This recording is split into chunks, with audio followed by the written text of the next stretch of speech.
Hi, I'm Blaine, And I'm John. and welcome to this episode of Textbook Technique, a comprehensive guide to ballet training.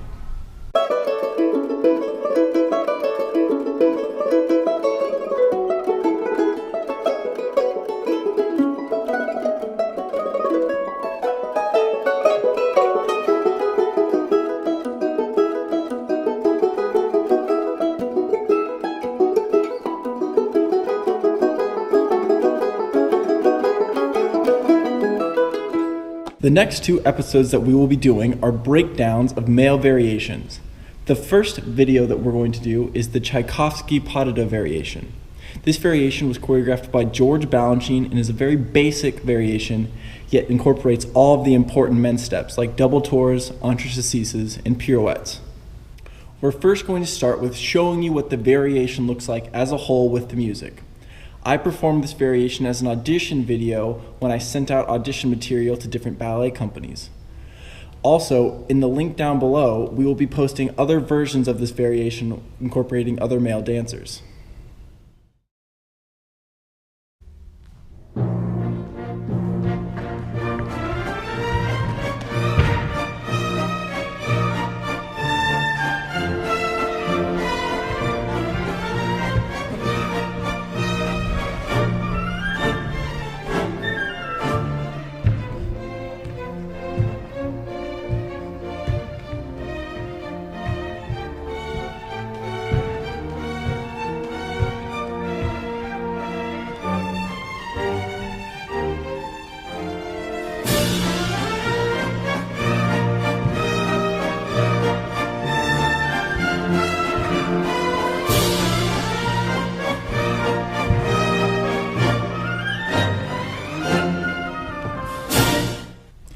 Although George Balanchine is known for his neoclassical works, the Tchaikovsky-pas de deux variation is a very classical, your typical variation. A few prerequisites before we start. This variation involves a lot of musicality. In most variations, being very musical is important because the musicality helps you flow through the variation without depleting all of your stamina. At the start of the variation, you're going to start in a nice turned out tendu back position with your arms in a low preparation position.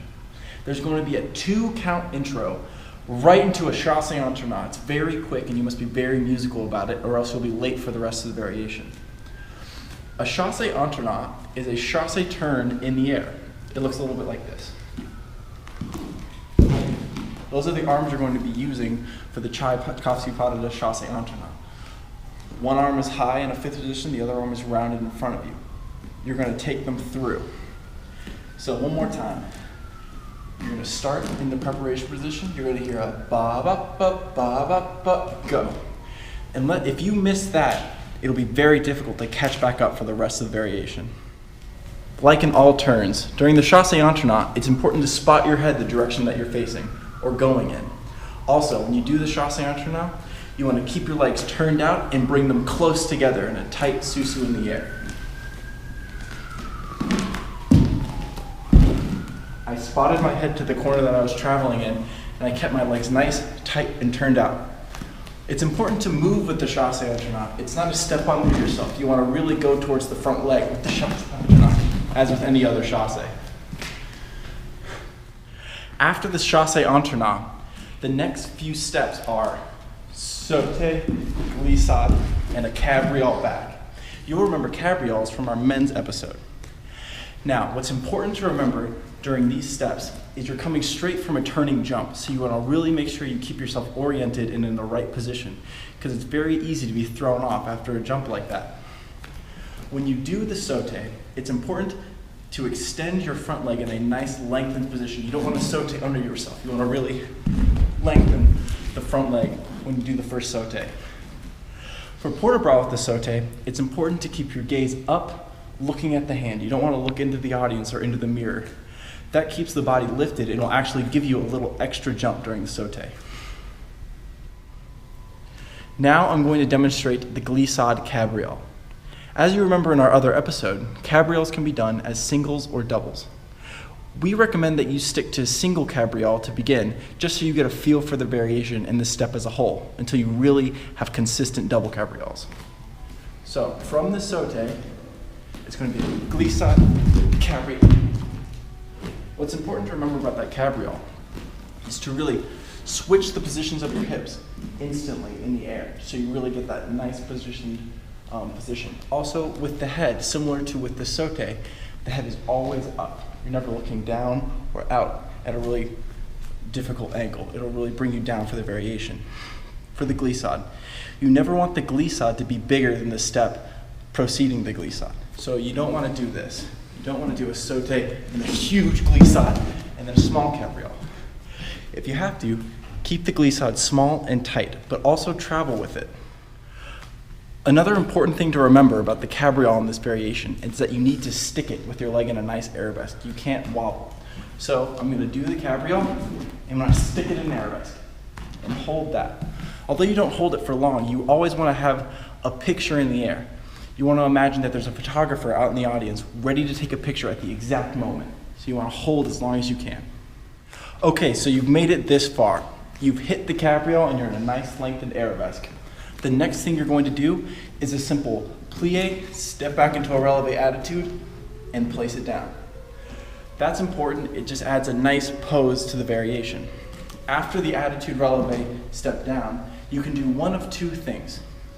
The easy version, the basic version that we recommend you do first, is just a passe back into another fourth position. It's simple and it's clean and it's the very basic version of this variation.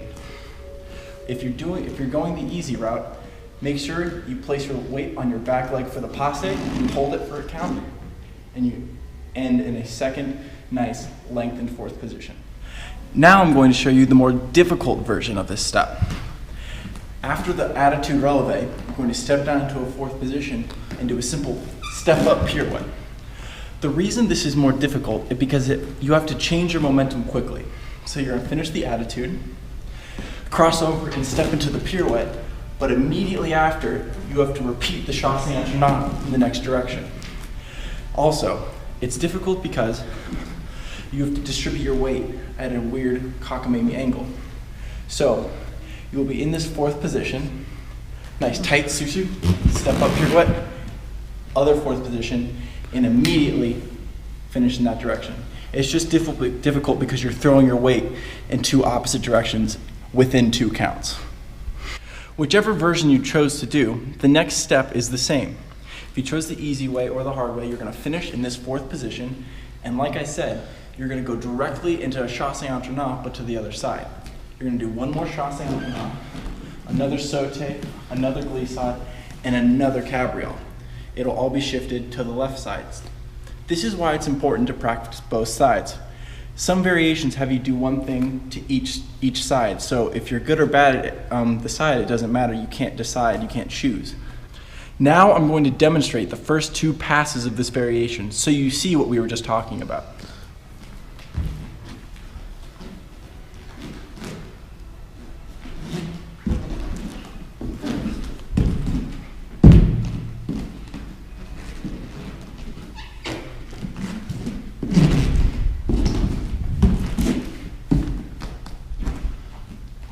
I did it to one side, directly to the other. We don't have any music, but if you were to hear the music with the video that we demonstrated, it'll show you that I will be hitting the height of my jumps on the high point of the music. This is important because, as I said at the beginning of the video, the musicality carries you through the variation. Now that you see what the first pass looks like, we're going to move on. You finish the left pass and you're in a placed arabesque. You're going to cut under to a coupe and do another sauté front. Then you're going to take 3 steps or more and do a nice susu for the next big men's step. With that transitional step from the arabesque, it's important to note how much time you have to get from position to position. After this arabesque, when you count the music, you will only have 4 counts to get to your next position, which is the susu. This is a good time to really breathe and collect yourself before the next step. Variations are all about pacing yourself. You want to find certain times to where you can breathe and take a cool down before you move on to the next step. You never want the audience to see how hard you're working in the variation. Another cool down moment that we kind of skipped over is after the first pass. You do your sauté, you do your glissade and your cabriole. This attitude is a relatively easy step. You can really breathe into it, place, and if you do the simple version, just another passe in place. You can take big, deep breaths, really collect yourself. This variation is full of these cool down moments that will really help you make it through. What's important to remember about male variations is that they come after the pas de deux. The pas de deux is often very difficult and very, stamina heavy, so you're not going to have much time to recover before you do your big male variation. This is why stamina training is really important, and finding those breathy, easy cool down moments is key. With the chai pot variation, as we said earlier, there are multiple times where you can stop, take a breath, and really collect yourself. You never want to get it in your head that you won't be able to finish the variation. The variation is all about your mental attitude and your confidence. If you look confident on stage, then you'll have the energy to really make it through to the end. Stay tuned for the next episode where we continue with the chai pa variation and we finish it out, teach you all of the steps, and give you all the tips and tricks in order to complete this with excellence.